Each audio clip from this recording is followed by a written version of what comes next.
But me, I'm staying here. Samarkand. Now there's a name to conjure with. The mirror of the world, they called it. The pearl of the East. The jewel of Islam. But then they also call it the city of famous shadows. And that's because it's haunted by so many ghosts. Samarkand's an oasis on the edge of the Kizil Kum desert. The trouble with being an oasis is that everybody wants your water and they all know where you are. This programme's too short for me to list all the conquerors and warriors and nomadic cutthroats who'd loomed out of the desert to take Samarkand. Alexander the Great, Attila the Hun, Genghis Khan, they've all had it. Scythians, Sogdians, White Huns, Black Huns, Arabs, Ghaznavids, Mongols, Bolsheviks. This was everyone's favourite oasis, but only Tamerlane held on to Samarkand for long enough to transform it. Tamerlane was a Mongol who'd been Turkicized and converted to Islam. He claimed some sort of descent from Genghis Khan, but you'd expect that. Around here, all the ruthless warrior conquerors claimed descent from the great Khan. His real name was Timur, a common name which means iron. And Tamerlane is an English corruption of Timur the Lame. He had a disfigured leg from an old archery wound. Tamerlane was a genius at his trade, the ruthless and conscience-free conquest of anywhere he could reach. He personally conquered an empire that stretched from Moscow to Delhi, from modern Turkey to the outer edges of Russia. But when it came to choosing a capital, Tamerlane picked somewhere just around the corner from where he was born. Samarkand, this fabulous crossroads on the Silk Route, which Timur the Lame transformed into this architectural gem in the desert.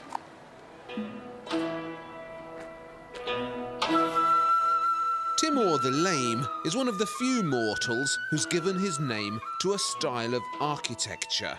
And this Timurid architecture is one of the glories of Islam. The city of domes is another of Samarkand's names. They glitter here on every horizon and give Samarkand a permanent shimmer, as if the mirage can never settle.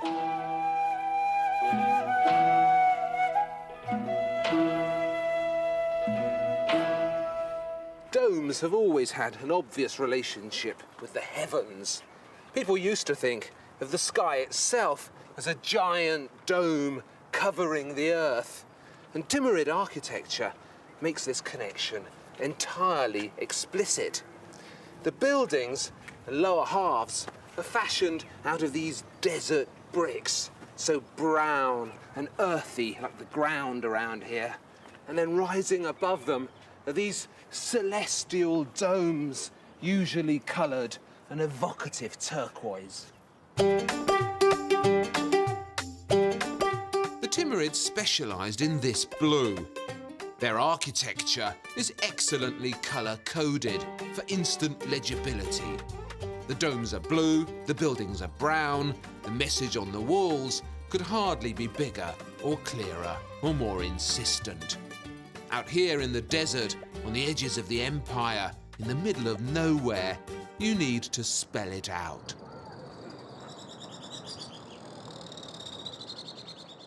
The word minarets is derived from the Arabic word minara, which means lighthouse.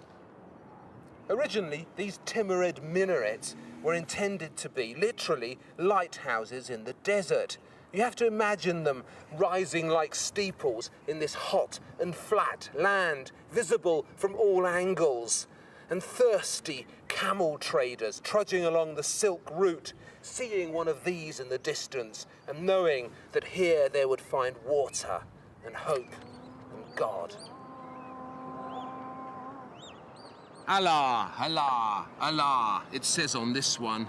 Muhammad, Muhammad, Muhammad. It's a brilliant piece of religious advertising, perfectly positioned in the desert to bring in the client.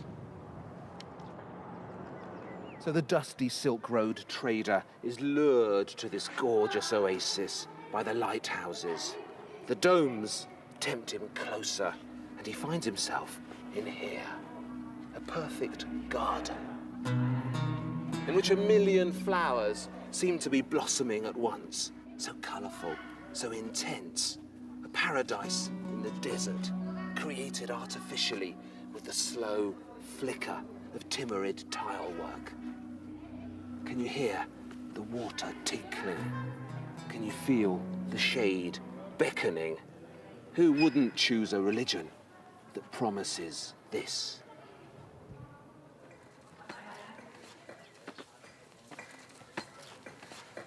I was looking forward to coming here.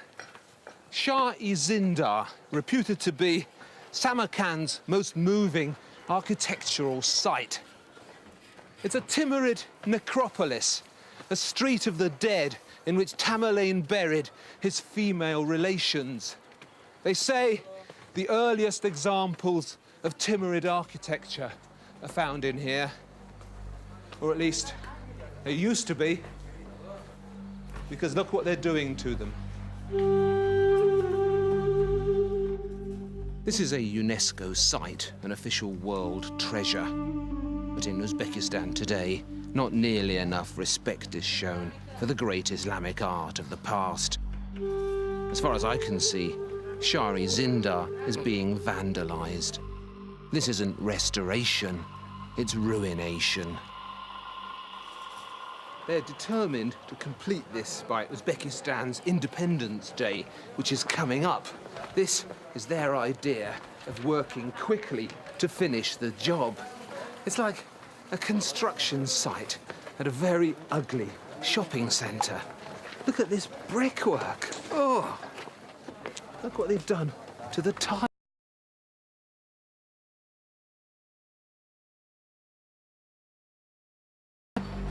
There are men up there hacking away at irreplaceable 15th century Timurid domes with 4-inch chisels and 10-pound mallets, and occasionally leaving precious fragments of original tile work behind.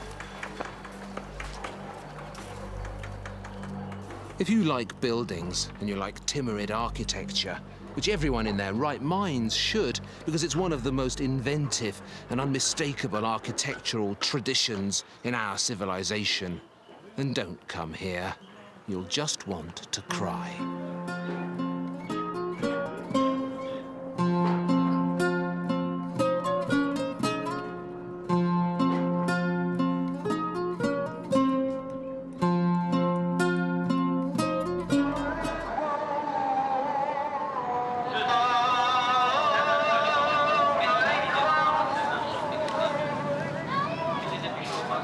Call to prayer. Istanbul is being summoned. First 1 voice, then 3, then 100. So there's no getting away from it. And in the first few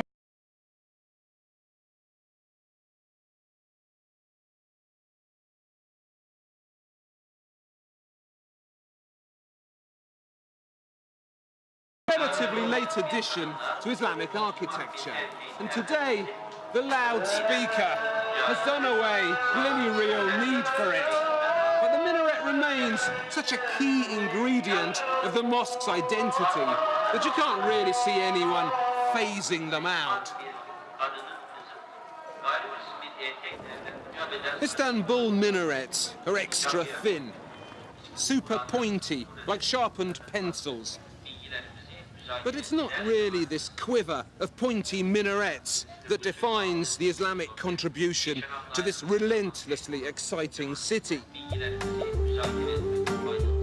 The shape that best captures the spirit of Istanbul is, of course, the dome.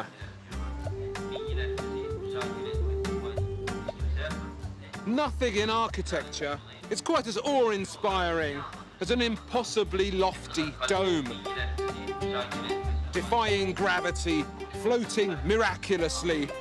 And Istanbul is packed with them.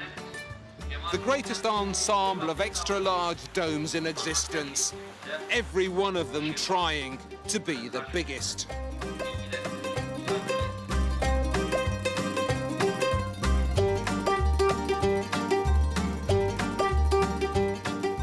In the centre of Istanbul, at the heart of the city, there is this great standoff between two macho domes, glaring across at each other like a pair of heavyweight boxers at a weigh-in. The sense of confrontation here is so obvious, it's almost amusing. In the red corner, we have Hagia Sophia, a Christian church originally, built in the 6th century.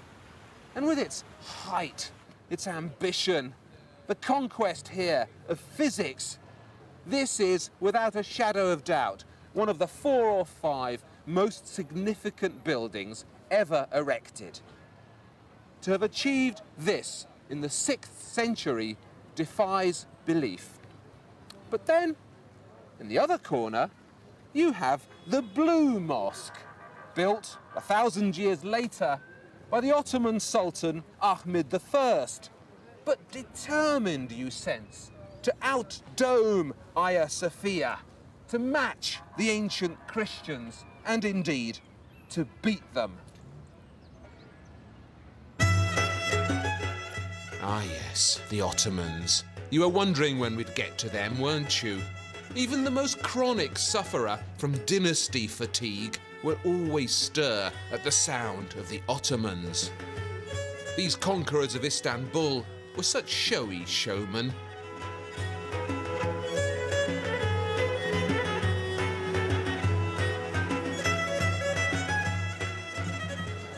When I was 18 or so, studying art history, I came here on an official student trip. And in front of this thing, the famous Topkapi dagger, I suffered an attack of Stendhal syndrome. It's a proper illness, an actual physical reaction, diagnosed by doctors. You feel dizzy, disorientated. Some people actually faint and fall over, literally knocked out by the power of art. In my experience, Islamic art encourages this heavyweight dizziness more fiercely than any other artistic tradition. And the strong room of the Topkapi Palace, where the treasures of the Ottomans are kept, is a dangerous place for the Stendhal sufferer.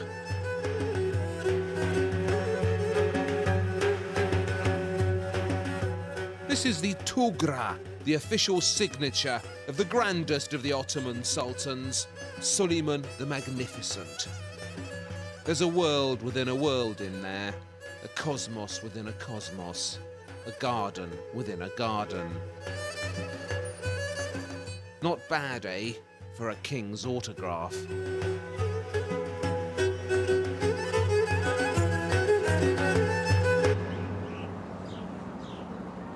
They say Istanbul is built on 7 hills, but that wasn't enough for the Ottomans, so they added these other ones.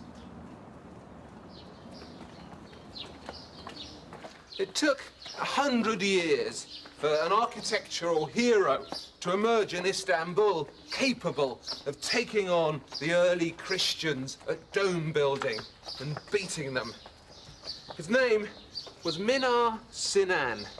They say he was born in 1493 in Christian Armenia, taken forcibly as a slave, converted to Islam, which he then embraced so keenly. Allah repaid Sinan's faith in him by letting him live to be 100. He worked for 3 Ottoman sultans and was staggeringly productive. He built at least 100 mosques in Istanbul, and around 30 of them are still standing. This is the mightiest of Sinan's Istanbul mosques. Started in 1550 on the excited orders of Suleiman the Magnificent, the Suleimani Mosque was finished in just 7 years. It's more of a landscape feature than a building, a man-made cluster of mini mountains, rising, rising, rising to that Everest in the middle.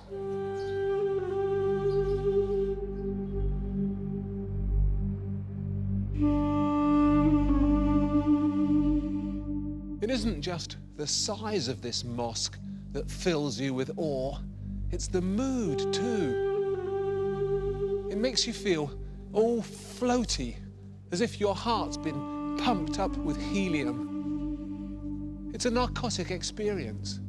You're high on the art of the Ottomans. Their domes are very different from European domes. St. Paul's in London or St. Peter's in Rome go like that. They're melon-shaped. But these Ottoman domes are much flatter. They're like the top of a flying saucer. They make the whole space enclose you and seem somehow circular, as if the entire building is one gigantic dome.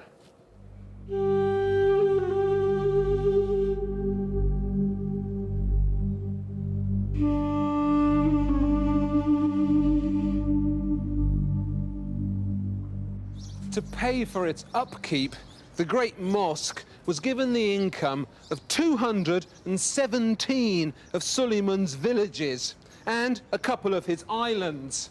And Suleiman also had Sinan build a selection of funding enterprises around the corner, including a Turkish bath, in which Suleiman had his own cubicle, and so did Sinan.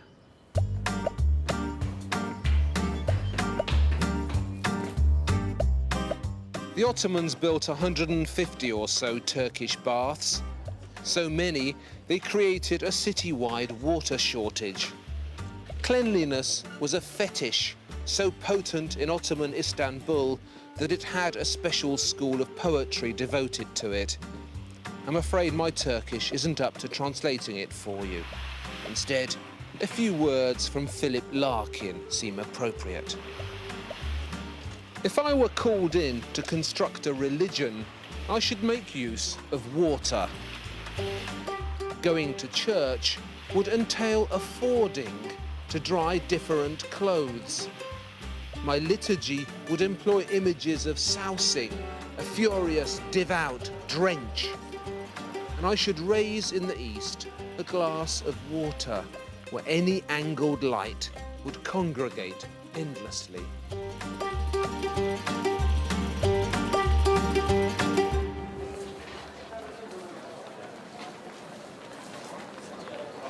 Left or right? I can never be sure. I think it's this way to the right. Very easy to get lost in these streets. I'm looking for the Rustan Pasha Mosque, built in honor of Suleiman the Magnificent's longest-lasting Grand Vizier, Rustan Pasha. And Sinan, who designed it, had to fit it in to this awkward and cramped city space.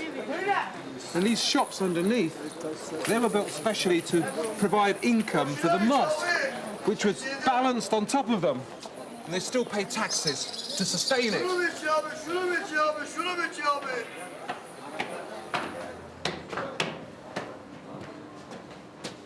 It's up on a platform above the city. And as you can see, the outside of it is plastered with an amazing sequence of Islamic tiles. But that is only a taster of what lies within, because the Rustan Pasha Mosque probably features the finest collection of Islamic tiles in the world.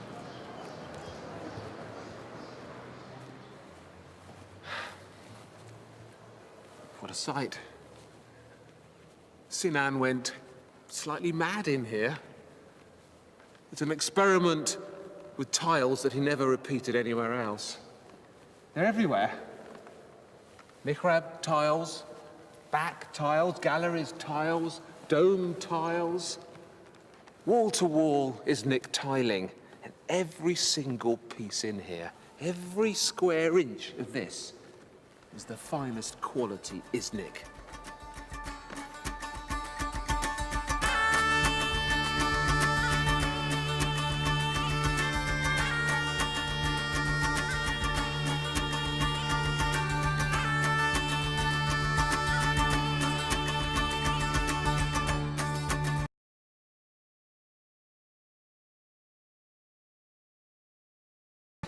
Lots of blue, of course, which everyone loves. But you know the colour that I like most? The colour that's everywhere in here. It's that. Sort of tomato-coloured, brown, red. It's called Anatolian Bowl. And nobody to this day knows exactly where they found it or how they did this with it. If you run your finger over it, it's lumpy. When you put it in the kiln, it rose, and it gives it an extra sparkle. To this very day, they haven't been able to reproduce that exact colour.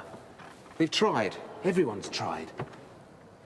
But the Anatolian bowl of the Izniks is beyond them. You'll recognise this shape here. It's a cliché of Iznik tile work. The Turkish tulip. They were actually discovered not far from here, in the hills above Anatolia. And from Turkey, the tulip arrived in Europe, where it caused mayhem, became so popular. But the Turks themselves reclaimed their own tulip rather belatedly. It didn't appear in Iznik tile work until well into the Ottoman period. But once it had appeared there, it made up for it, certainly, because it began appearing everywhere. Absolutely everywhere.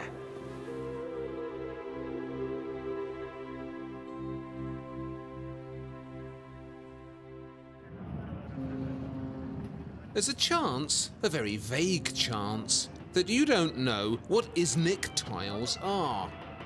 So I've mounted an arduous expedition from Istanbul to find out.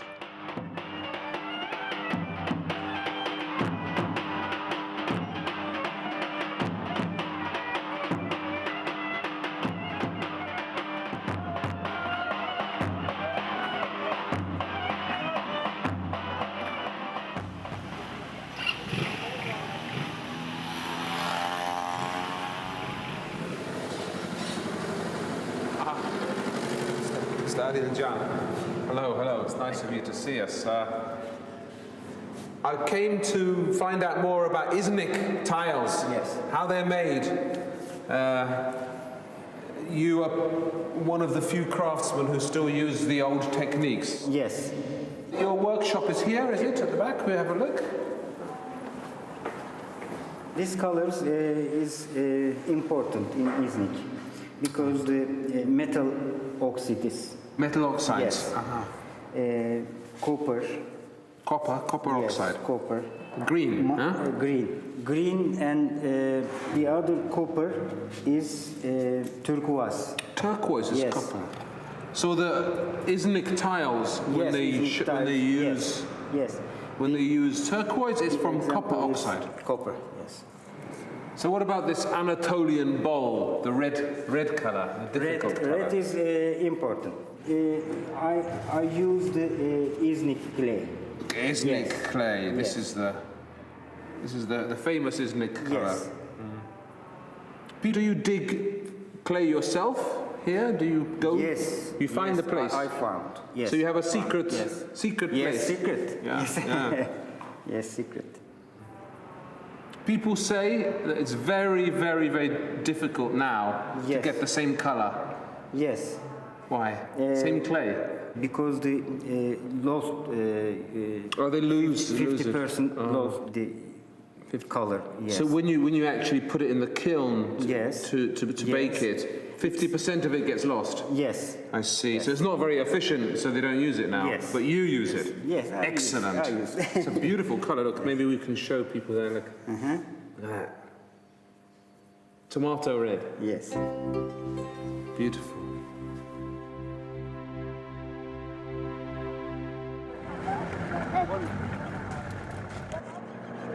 Some think Islam's an inflexible religion. Fixed, unsmiling, doctrinaire. And in some places, these days, it is. But the story told by its art, the true story of Islam, is one of extreme nimbleness and constant change. When it crossed the Sahara and plunged into the deserts of West Africa, when it got to here, Mali, look how superbly it adapted to local conditions.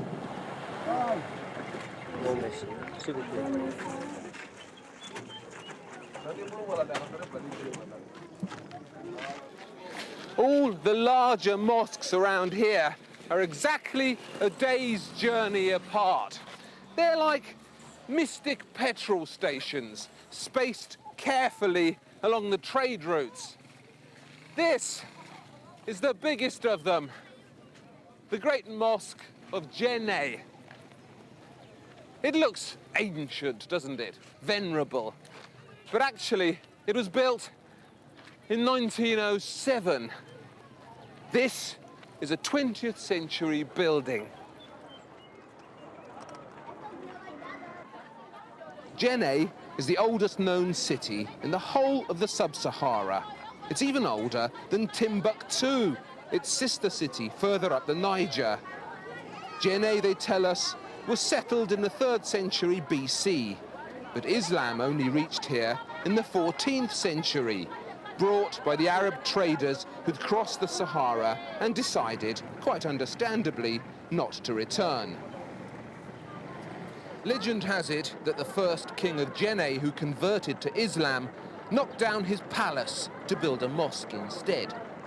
Not this actual building, an earlier one on the same site, which survived here for 500 years before crumbling back into desert dust. This particular version of it was built when the French were here, and it's the largest mud structure in the world. In all the old books about it, you'll read that the French were responsible for its planning and its construction. But that's a typical piece of colonial rewriting. It's simply not true. The latest research agrees that from the baked and holy ground it stands on to those dinky tips of its minarets, this is an entirely African construction.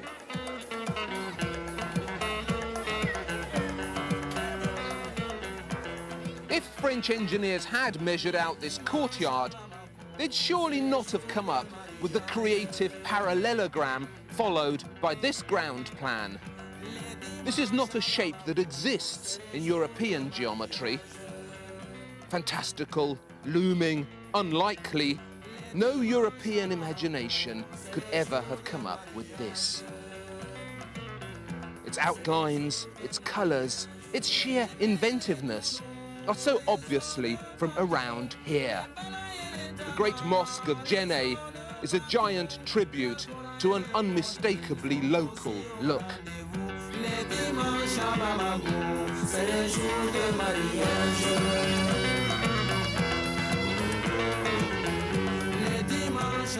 It's made entirely from mud bricks. This entrance to the courtyard is said to look like a giant mask. You go in through the mouth and see those minarets with the ostrich eggs spiked into the top. They're said to symbolize purity and fertility.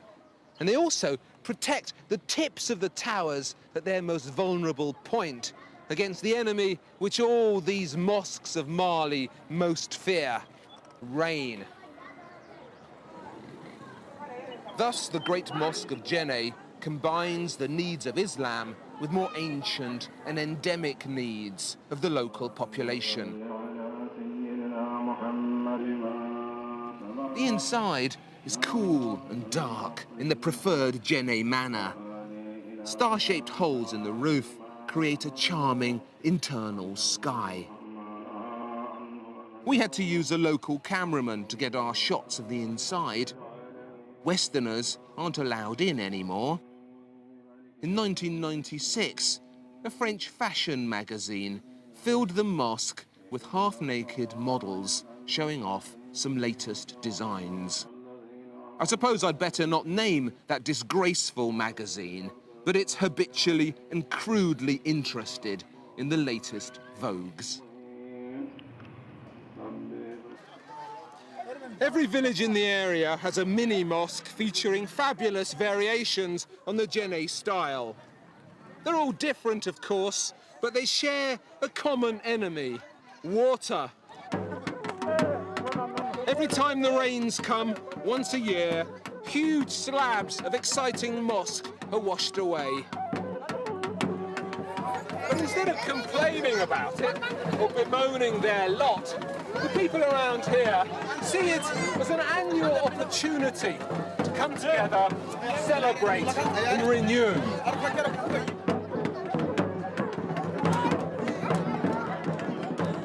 Every spring, Jenne throws a replastering party when everyone gets together to make new mud and splatter it about. And in this village too, everyone joins in annually for this splendid replastering of their mosque.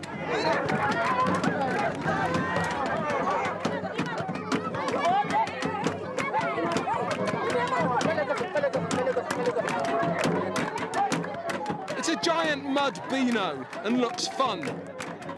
But it also signals an interestingly different architectural attitude.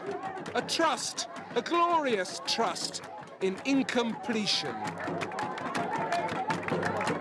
None of the mosques around here is ever considered truly finished. All of them are ongoing projects, living buildings. And because every year they're replastered from scratch, every year is seen as a new beginning, a fresh start. And that is an excellent architectural approach. I love the mud beauty of Mali. It's such a pared-down form of Islam and shows so clearly how adept Islam was at adapting to different terrains as it poured across the world, gathering up huge armfuls of new international converts. So I love the mud mosques, but I wouldn't call them representative. Not in the way this is representative.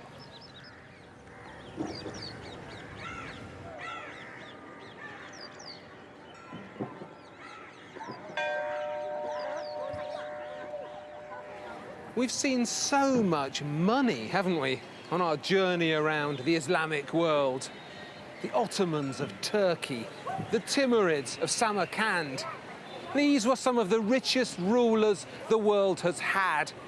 But even the unimaginable wealth of the Ottomans or the Timurids would have seemed like small change to the most lavish of all the Islamic super dynasties, the Mughal.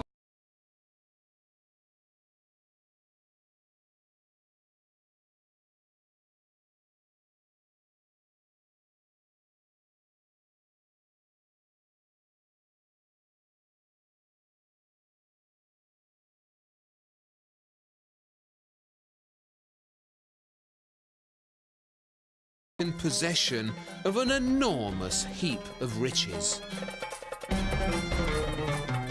Babur has left behind a coruscating diary in which he records his first impressions of India. It's spectacularly rude. The people are not handsome, he complained. They have no skill in architecture. No good horses, no good meat, no grapes or muskmelons, no good food or bread, no baths or colleges, no candles, no torches, not a candlestick. Yes, But they did have diamonds as big as chicken eggs. Gold, emeralds, rubies. And that was enough to persuade the Mughals to put up with the heat and the dust and the lack of musk melons and to make India theirs.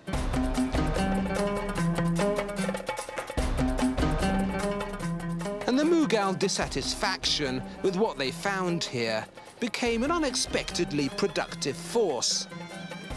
In the absence of an actual earthly paradise, they set about constructing one for themselves out of art and architecture.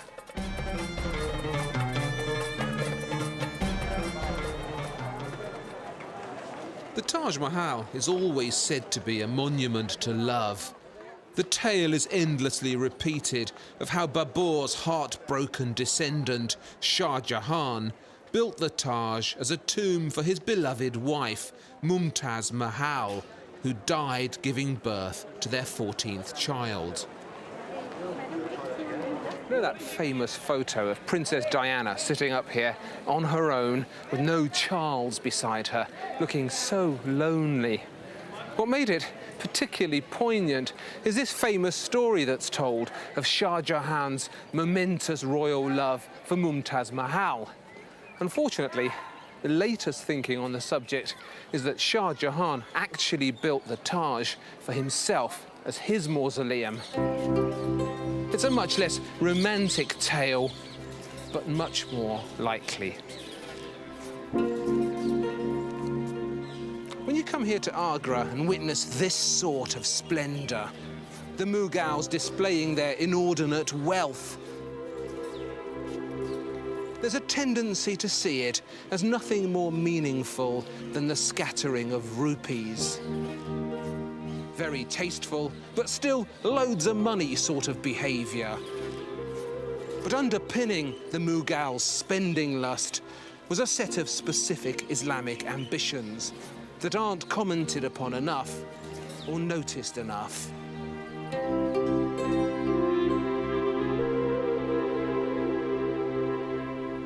Professor Khalili, you very kindly brought out a few of your possessions. This is only a tiny smattering of what you have in your collection. Can I just make a small correction before I go further? You called these objects on the table my possession. Nothing belongs to anybody. At the end of the day, everything is created by Almighty and it belongs to Him. Well, I would very much like to be the temporary custodian of this.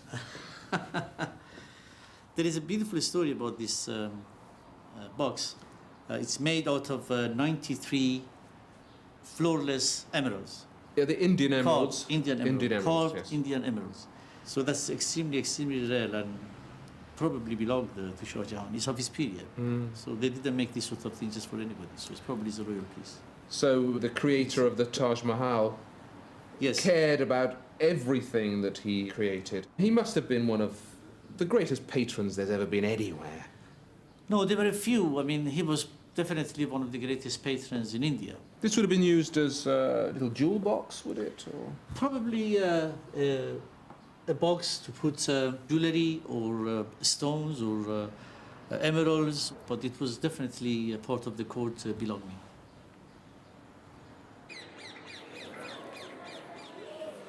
The Quran is many things, an instruction book, a history, a guide to life, but it's also an architectural manual. Anyone who reads it properly, which architectural historians seem bafflingly unwilling to do, must be struck by the similarities between the descriptions of paradise given in the Quran and the gorgeous worlds constructed for themselves by the Mughals. Surah 55 details the pleasures of paradise. There will be 2 gardens, dark green in colour from plentiful watering. In them will be springs pouring forth water in continuous abundance, and fruits and dates and pomegranates. They will recline on carpets whose inner linings will be of rich brocade, like rubies and coral. then which of the favours of your Lord will ye deny?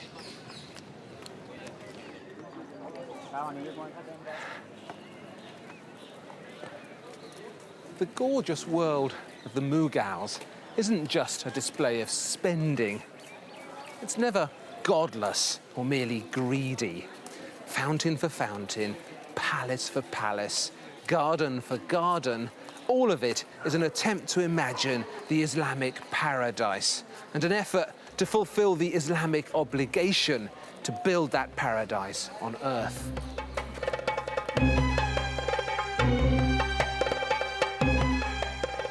You must have noticed that you never see ugliness in Islamic art, or neurosis, or personal problems, or any of that dark stuff that so obsesses Western artists. Islamic art always tries to look as beautiful as it can. Why? Because it recognizes that the problems of the artist are just storms in a teacup, utterly irrelevant in the wider scheme of things. In the end, all that matters is the beauty of God, and the artist's task is always to reflect that beauty. To do otherwise, to fret about yourself, to go all dark and miserable in your art, is to waste your artistic time.